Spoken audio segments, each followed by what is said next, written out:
did you both come to be involved here at the JCC?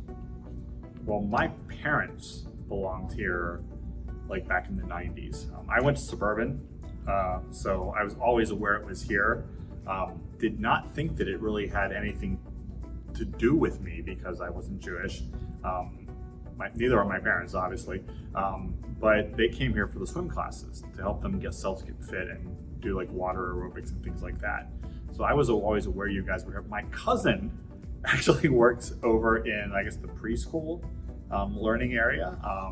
So yeah, so we ended up moving back here. We lived in Hanover. Well, we lived in Chicago for a while, and then we lived in Hanover. And then Ed had his accident. So his aorta, he had an aortic dissection.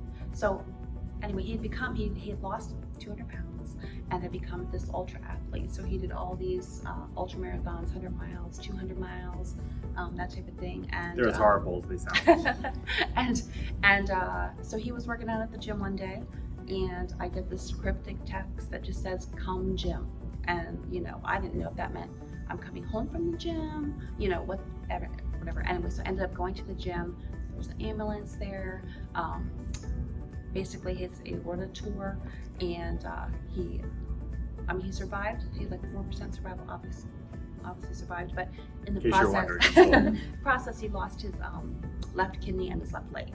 And so anyway, so the Hanover house just wasn't functional for him with the wheelchair. So we ended up moving to Red Lion last year, and he just still was in recovery phase and all the fun stuff.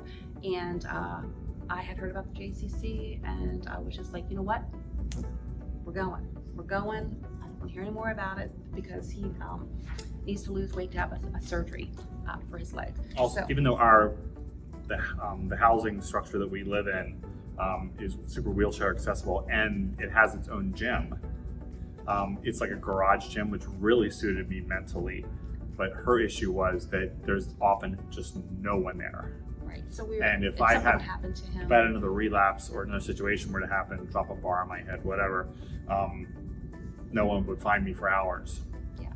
Whereas here, that's not going to happen because there's always somebody around. Yeah.